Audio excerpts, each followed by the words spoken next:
नमस्कार दोस्तों, NI information में आपका बहुत बहुत स्वागत है। आज की 21वीं शताब्दी में ऑटोमन अम्पायर यानी उस्मानी सल्तनत का सपना देखते हुए टर्की के राष्ट्रपति एर्दोगन को मुस्लिम वर्ल्ड के खलीफा बनने का सपना सर चढ़ करके बोल रहा है। इसी चक्कर में एर्दोगन फ्रांस, अमेरिका, भारत तथा यूरोपियन यूनियन से अपनी तलखी लगातार बढ़ा रहे हैं। अपनी महत्वाकांक्षाओं को पूरा करने के लिए टर्की ने अपने फॉरेन पॉलिसी के थ्रू दूसरे देशों के आंतरिक मामलों में हस्तक्षेप करना शुरू कर दिया है। कश्मीर मुद्दे पर पाकिस्तान का समर्थन कर मुस्लिम वर्ल्ड को पोलराइज करने की नाकाम कोशिश के साथ साथ आर्मेनिया और अजरबैजान के मध्य युद्ध में सक्रिय भूमिका जगजाहिर है। पिछले कुछ महीनों से फ्रांस और तुर्की के मध्य ग्रीस और आर्मेनिया को लेकर आपसी मतभेद चरम पर था। इसी बीच तुर्की ने फ्रांस के आंतरिक मामलों में हस्तक्षेप करके आपसी मतभेद को नया आयाम दे दिया है। दरअसल कट्टरपंथी इस्लाम पर कार्रवाई और उसकी कड़ी आलोचना करने वाले फ्रांस के राष्ट्रपति मैक्रोन को हाल ही में टर्की के राष्ट्रपति एर्दोगन ने दिमाग से पागल घोषित कर फ्रांस के मुसलमानों को प्रदर्शन के लिए भड़काया था। इसके बाद फ्रांस ने बड़ी कार्रवाई करते हुए टर्की से अपने राजदूत वापस बुला लिए थे। टर्की की हरकतों को देखते हुए यूरोपियन यूनियन ने भी उसे अंजाम भुगतने की धमकी दी है।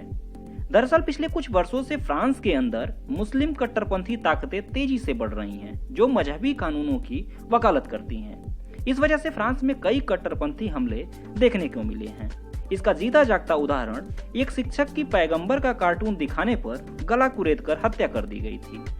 इसके बाद फ्रांस के राष्ट्रपति मैक्रोन ने कहा था कि वो कट्टरपंथी ताकतों पर कार्रवाई जारी रखेंगे और इस तरह की कार्टून पर रोक नहीं लगाएंगे, क्योंकि यह अभिव्यक्ति की आजादी का मामला है। इसी के साथ फ्रांस के राष्ट्रपति मैक्रोन ने इस्लाम को रिलीजियस क्राइसिस भी कहकर संबोधित किया था। बस इस घटना को लेकर दुनिया के ज्यादातर इस्लामिक संगठन और इस्लामिक देश फ्रांस का विरोध करने लगे।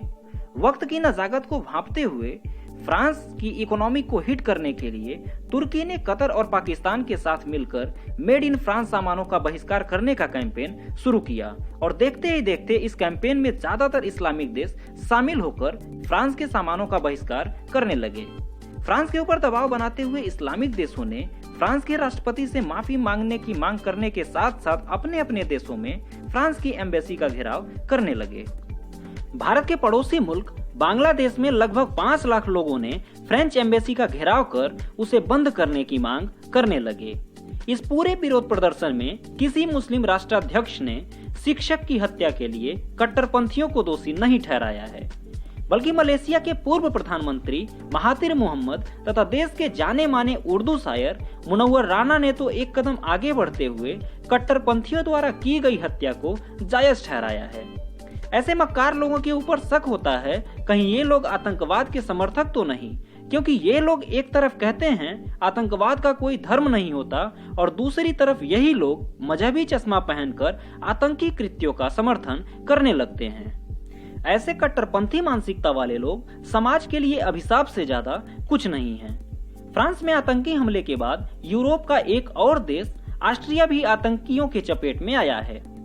ऑस्ट्रिया पुलिस ने अपने आधिकारिक बयान में इस आतंकी हमले के पीछे कट्टर इस्लाम को पॉइंट आउट किया है, जिसके बाद ऑस्ट्रिया की सरकार ने कट्टरपंथियों पर कार्रवाई करते हुए बहुत से मजहबी संस्थान को बंद करने का फैसला लिया है।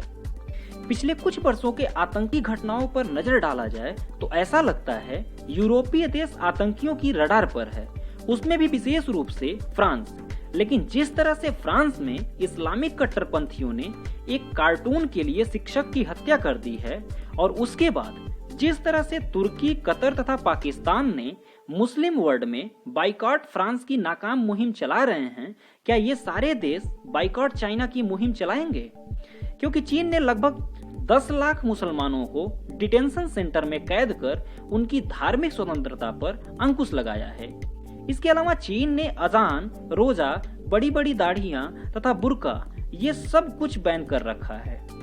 इतना ही नहीं, चीन ने मस्जिदों से गुंबद हटवाने के साथ साथ कुछ मस्जिदों को टॉयलेट में भी तब्दील कर दिया है। ये सारी बातें पब्लिक डोमेन में अवेलेबल हैं। बावजूद इसके तुर्की, पाकिस्तान समेत इस्लाम के ठेकेदार देश इस मुद्दे पर खामोश हो जाते हैं, क्योंकि इन मजहबी ठेकेदार देशों को पता है चीन से पंगा लेना मतलब अपनी फाइलें निपटवाना। इसलिए चुप रहना ही इन ठेकेदार देशों ने बेहतर समझा। सोचिए, मुसलमानों पर इतनी ज्यादा ज्यादती फ्रांस में होती तो फ्रांस कब का जल गया होता। क्योंकि आप समझ सकते हैं, एक कार्टून पर ये लोग इतना माथा पीट रहे हैं। आपकी जानकारी के लिए बता दें, अमेरिका तथा पश्चिमी देशों ने चीन में हो रहे मुसलमान के ऊपर अत्याचार को अंतर्राष्ट्रीय कमेटी के थ्रू जांच कराने की वकालत कर रहे थे। हद तो तब हो गई जब इस जांच का विरोध पाकिस्तान, तुर्की, सऊदी समेत कई इस्लामिक देशों ने किया। इसी दोहरे चरित्र से लगता है इस्लाम को और किसी से नहीं बल्कि इस्लामिक देशों से ही खतरा है। फ्रांस में कार्टून वाली घटना के बहाने तुर्की ने बड़ी चालाकी से अपने व्यक्तिगत झगड़े को इस्लाम बनाम फ्रांस बना दिया। फ्रांस के खिलाफ इतना सब कुछ होने के बाद इस्लामिक कट्टरपंथियों को लगा कि फ्रांस के राष्ट्रपति माफी मांग लेंगे, लेकिन ऐसा बिल्कुल नहीं हुआ। According to media report, France ने कट्टरपंथियों के खिलाफ कार्रवाई और तेज कर दिया है। इसी कड़ी में 120 कट्टरपंथी संगठनों और मस्जिदों की तलाशी ली गई है।